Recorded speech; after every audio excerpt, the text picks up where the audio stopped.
இன்னும் இவரோடு டாக்டர் கிருஷ்ணசாமியோட பேசிகிட்டு இருக்காங்க. பட் அவர் பொட்டப்பிடாரம் கண்டிப்பாக வேணும்னு கேட்குறாரு. அது அவங்க ஏற்கனவே ஜான் பாண்டியனுக்கு கொடுத்தா வேறு சீட்டுக்கு அவர் ஒத்து வராரா என்னங்கிறதுல மோஸ்ட்லி அவரும் கூட வந்து விடுவார் என்று தான் கூறுகிறார்கள். ஸோ இப்போ அவங்களுக்கு தேமுதிக உள்ள வந்துருச்சுன்னா கிட்டத்தட்ட அவர்கள் எதிர்பார்த்த பெரிய கூட்டணி அமைகிறது. இன்னும் ஒரு அவுட் சைடு வாய்ப்பாக மெயினாக கான்சென்ட்ரேட் பண்ணுறது பாண்டிச்சேரிக்காக இந்த விசிட். காரைக்காலில் பெரிய மீட்டிங் நினைக்கிறேன். அதாவது நம்பர் 1 உங்களுக்கு அந்த அலையன்ஸை ஸ்ட்ரென்தன் பண்ணுறாரு. இதில்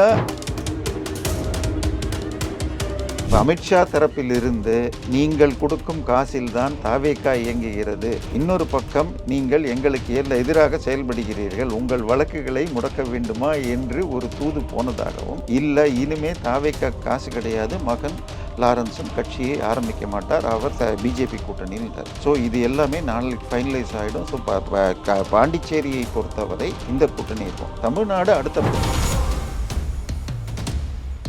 ஆண்டாள் கோவில் இருக்கிற ஸ்ரீவில்லிபுத்தூர், அது அதிமுக தாமரைக்கனியுடைய கோட்டை. ஸோ அப்படியெல்லாம் எல்லாத்தையும் இது பண்ண முடியாது. ஸோ ஸ்ரீரங்கம், மயிலாப்பூர் இந்த மாதிரி தொகுதிகள் இதை டார்கெட் பண்ணி கேட்குறாங்க. பட் எப்படி என்னங்கிறது எல்லாமே அடுத்த ஒரு வாரத்தில் கொண்டு போயிட்டு கண்டிப்பாக எத்தனை தொகுதி, எந்தெந்த தொகுதி என்பது எல்லாமே இந்த மாத இறுதியில் முடிக்கப்படும். பட் தேமுதிக வருவதை போன்ற சிக்னல்கள்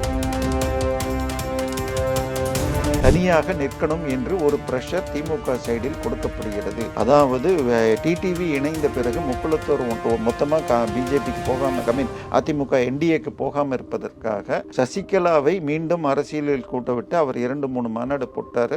ஸோ ஓபிஎஸ் தலைமையிலேயோ அல்லது சசிகலா தலைமையிலேயோ ஒரு கட்சி, ஒரு பிரிவினை இருக்கும்.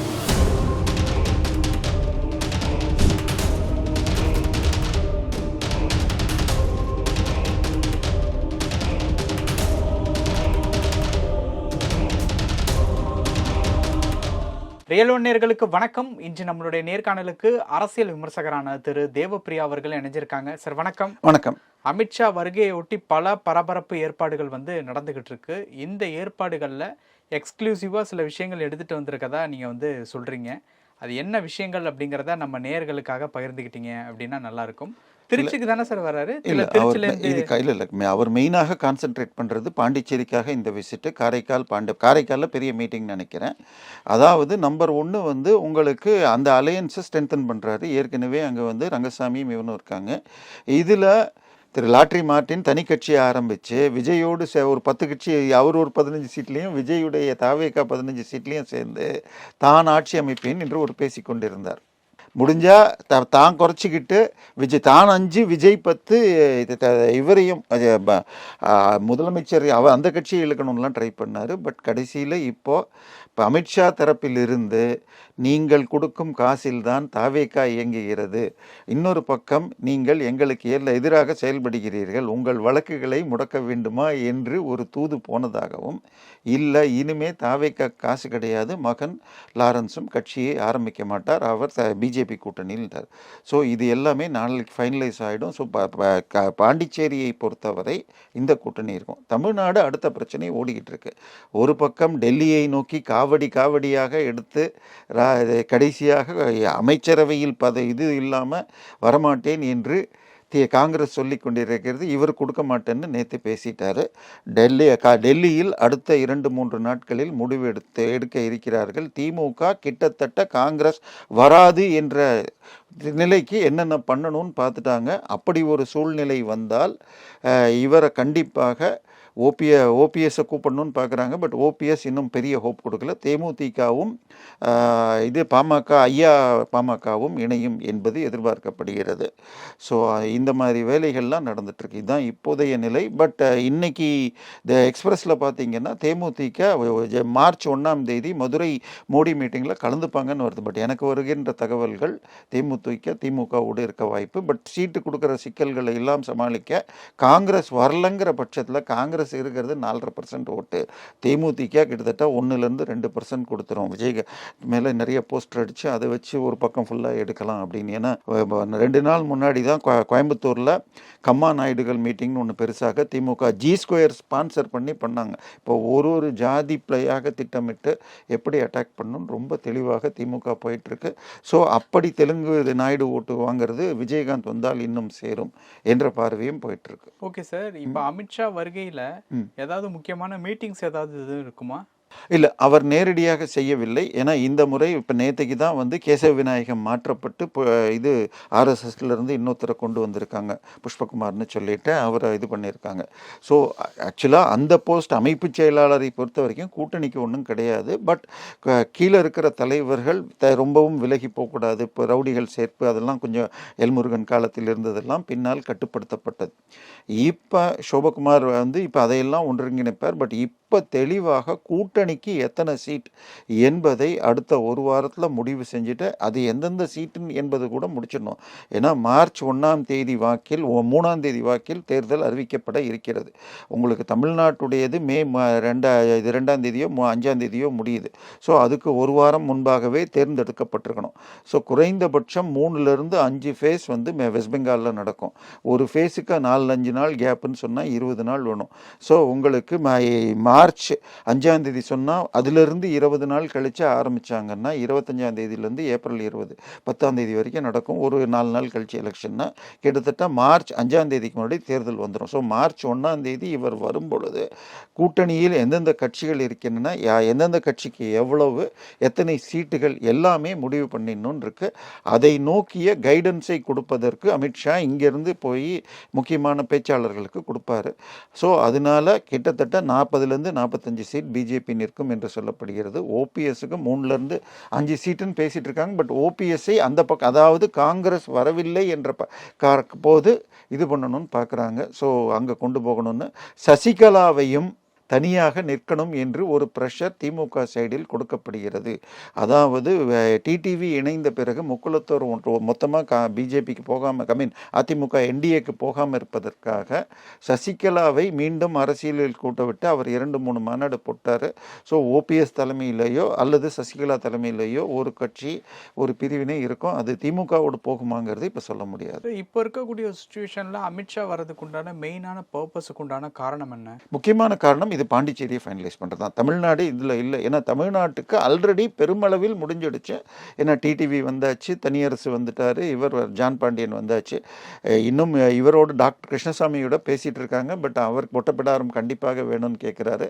அது அவங்க ஏற்கனவே ஜான் பாண்டியனுக்கு கொடுத்தா வேறு சீட்டுக்கு அவர் ஒத்து வராரா என்னங்கிறதுல சின்ன சிக்கல் இருக்குன்னு செய்திகள் வந்து கொண்டிருக்கிறது. மோஸ்ட்லி அவரும் கூட வந்து விடுவார் என்று தான் கூறுகிறார்கள். ஸோ இப்போ வந்து அவங்களுக்கு தேமுதிக உள்ளே வந்துருச்சுன்னா கிட்டத்தட்ட அவர்கள் எதிர்பார்த்த பெரிய கூட்டணி அமைகிறது. இன்னும் ஒரு அவுட் சைடு வாய்ப்பாக விஜயோடு பேச்சுவார்த்தை பிஜேபி தரப்பிலிருந்து இன்னும் பேசிய ஒரு வாய்ப்பு கொடுத்துக்கிட்டு இருக்காங்க.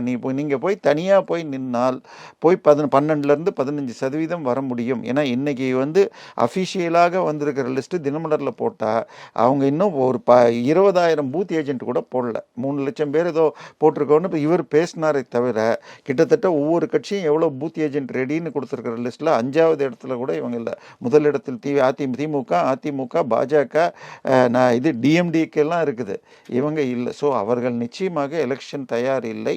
ஸோ 35லேருந்து 40 சீட்டு வாங்கிக்கிட்டு இதிலேயே என்டிஏக்குள்ளேயே வர வேண்டும் என்பதற்கு முயற்சி நடக்குது. அதனால தான் அவங்களும் சைலண்ட்டாக இருக்காங்க. அன்றைக்கி ஏதோ ஒரு 2 நாள் ஊழல் சக்தின்னு பேசினாங்களே ஒழிய அதன் பிறகு அதிமுகவை நோக்கி அட்டாக் இல்லைங்கிறதையும் நீங்கள் பார்க்கணும். ஸோ இது அதற்கு ஏதாவது சமிக்ஞைகள் வருதாங்கிறது நாளைக்கு தெரியலாம். பட் கண்டிப்பாக கூட்டணி எந்தெந்த கட்சி இருக்குன்னு ஒரு வாரத்தில் பண்ணிவிட்டு அந்த 45, ஏன்னா இன்னொன்றும் ஓடிட்டுருக்கு. பாஜக தரப்பில் இந்த கோயில் தொகுதிகளெல்லாம் கேட்டு வாங்கணும். அதில் இது கேட்குறாங்க. இப்போ திருப்பரங்குன்றம் கிட்டத்தட்ட 2-3 தடவையாக ராஜன் செல்லப்பா அதிமுகவில் ஜெயிக்கிறார். அதே மாதிரி இது கேட்குறாங்க. நம்ம ஆண்டாள் கோவில் இருக்கிற ஸ்ரீவில்லிபுத்தூர், அது அதிமுக தாமரைக்கனியுடைய கோட்டை. ஸோ அப்படியெல்லாம் எல்லாத்தையும் இது பண்ண முடியாது. ஸோ ஸ்ரீரங்கம், மயிலாப்பூர் இந்த மாதிரி தொகுதிகள் இதை டார்கெட் பண்ணி கேட்குறாங்க. பட் எப்படி என்னங்கிறது எல்லாமே அடுத்த ஒரு வாரத்தில் கொண்டு போயிட்டு கண்டிப்பாக எத்தனை தொகுதி எந்தெந்த தொகுதி என்பது எல்லாமே இந்த மாத இறுதியில் முடிக்கப்படும். பட் தேமுதிக வருவதை போன்ற சிக்னல்கள் தான் இது. பெருசா என்ன ஒரு இம்பாக்டை கிரியேட் பண்ணிரும் ஓட் பர்சன்டேஜில்? இல்லை, மற்ற எல்லா கட்சியை விட இப்போ வந்து உங்களுக்கு தேமுதிக, நாம் தமிழர்லாம் என்னென்னா ஒரு தொகுதிக்கு 500லேருந்து 2000 ஓட்டு இருக்கு. இப்போ போன எலெக்ஷனில் டி நகர் தொகுதியில் திரு சத்யா அவர்கள் அதிமுக தோத்தது 143 வாக்கு வித்தியாசம். ஸோ அந்த இது சில இப்போ பாமக எடுத்துக்கிட்டிங்கன்னா அவங்களுக்கு அந்த தருமபுரி சேலத்தில் இங்கே விழுப்புரம் இங்கே மெட்ராஸில் ஒரு சில தொகுதிகள் சைதாப்பேட்டை கும்மிடிப்பூண்டி இங்கே வந்து 25% ஓட்டு இருக்குது. அதே மதுரைக்கு அந்த பக்கம் போயிட்டிங்கன்னா ஓட்டுகள் ஒன்றுமே கிடையாது. ஸோ அது அப்போ வேற இவங்களுக்கு ஆல் ஓவர் இருக்குது. ஸோ இந்த முறை அவங்களுக்கு 6 சீட்லேருந்து 8 சீட் ஒத்துக்கொண்டால் வாய்ப்பு இருக்கிறது. பட் திமுக சைடில் இன்னைக்கு இதில் ஹிந்துவில் என்ன சொல்லியிருக்காங்க, 12 எம்எல்ஏக்கு குறைத்து கொடுத்தால் விசிக சேரக்கூடாது என்று விசிக உள்ள பேசுகிறாங்க. வைகோ அவர்கள் 12 எம்எல்ஏ கொடுக்கணும், இல்லாட்டி ஒரு ராஜ்யசபா இப்போ வருகிற தேர்தலில் கொடுக்கணும். 12க்கு கீழே குறைச்சிங்கன்னா ஒரு ராஜ்யசபா மீண்டும் வேண்டும் அப்படின்னு அந்த கூட்டணியிலும் மிகப்பெரிய சிக்கல்கள் இருக்குது. எல்லாமே இந்த மாத இறுதியில் முடியும். ஓகே, இன்னொரு மேட்ரு, இப்போ அமித்ஷா அவர்கள் வர்றாங்கல்ல, இந்த வருகையொட்டி திமுக கூட்டணிகள் ஏதாவது அந்த பக்கம் திரும்புவதற்கு எதுவும் வாய்ப்பு இருக்கா, இல்லை ஏதாவது ரகசிய பேச்சுவார்த்தை ஏதாவது போயிட்டு இருக்கா? இல்லை, திமுக கூட்டணியிலேருந்து கம்யூனிஸ்டுகள் பல போராட்டங்கள் நடத்தி பல விஷயங்கள் பேசியிருக்காங்க. இப்போ என்னென்னா அந்தந்த கூட்டணி இந்த ஜெல்லாகிறதுன்னு ஒரு வார்த்தையை நம்ம அடிக்கடி கேள்வி கேட்போம். இந்த முறை திமுக கூட்டணியில் இருப்பவர்கள் ஜெல்லாகி ஒழுங்காக இருப்பாங்களா? ஏன்னா நேற்றைக்கு திமுக முதலமைச்சர் என்ன சொல்லிட்டாரு, கூட்டணிங்கிறது தமிழ்நாட்டில் எடுபடாது அப்படிங்கிற வார்த்தை. கூட்டணி ஆட்சிங்கிறது எடுபடாதுன்னு இருக்கார். பக்கத்தில் இருக்கிற கேரளாவில் கூட்டணிகளுக்கு தான் பேரே எல்டிஎஃப் யூடிஎஃப் என்று தான் நிற்கிறார்கள். ஸோ அதனால என்னென்னா 2006 மைனாரிட்டியாக காங்கிரஸ் விட்டது. அதுக்கு 2 காரணம். 2004 தேர்தலுக்கு ஒரு 4 மாதம் முன்னாடி முதலில் கிட்டத்தட்ட இந்தியா ஒளிர்கிறது, இந்தியா ஷைனிங் அப்படின்னு பாஜக வளர்ந்து கொண்டிருந்த நேரத்தில் பிரிச்சுட்டு வெளியில் இவர் வந்து அது ஒரு பெரிய வெற்றியை கொடுத்தது. அந்த நேரத்தில் ஒரு முக்கியமான பிவட்டாக இவர் இருந்தார். அதே மாதிரி அந்த நேரத்தில் 2006 இந்த தேர்தலில் பாண்டிச்சேரியில் அவங்களுக்கு மெஜாரிட்டி இல்லை. ஸோ அதில் இவங்க வெளியிலேருந்து ஆதரவு, இங்கே இவங்க வெளியிலேருந்து. ஸோ இன்னொன்று, அப்போ மத்தியிலலாம் ஆட்சி இருந்தது. இப்போ காஞ்சி கிடக்கிறாங்க காங்கிரஸ் கட்சிக்காரர்கள். அதில் பிழைக்க தெரிஞ்சவர்கள், செல்வ பெருந்தகை போன்றவர்கள் நல்லாக சம்பாதிக்கிறார்கள். பட் கட்சியில் இருக்கிற அடுத்தது எம்எல்ஏக்களுக்கு கெட்ட பேர் இருக்குது. நீங்கள் 18 எம்எல்ஏ இருந்தாலும் தொகுதியில் எதையும் செய்ய முடியல, இல்லை தொகுதியில் எந்த மீட்டிங் போட்டாலும் அதில் ஏதாவது நிகழ்ச்சி ஃப்ரீ கொடுக்கறது, இல்லை ஏதாவது விழான்னாலும் திமுக கூப்பிடுறதில்ல. நல்லது செஞ்சால் இவங்களுக்கு கிடையாது. கெட்ட பேரெல்லாம் இது நீ எம்எல்ஏ இருக்க, ஆளுங்கட்சி கூட்டணி எம்எல்ஏ நீ என்ன பண்ண அப்படிங்கிற மாதிரி கெட்ட பேர் இருக்கிறது.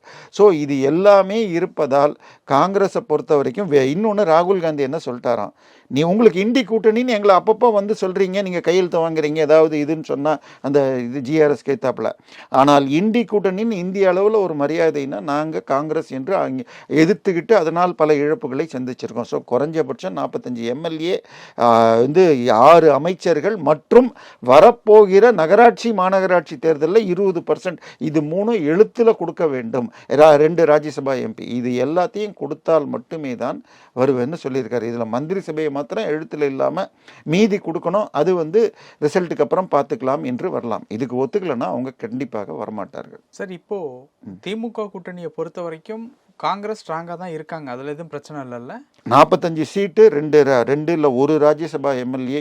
இப்போ ஒரு ராஜ்யசபா எம்எல்ஏவும் 2026க்கு பிறகு, அதாவது 27 திரு ப. சிதம்பரம் முடிகிறது. ஸோ அப்போ 2 ராஜ்யசபா எம்பி கேட்குறாங்க, 45ன்னு கேட்குறாங்க, 40ன்னா வருவாங்க.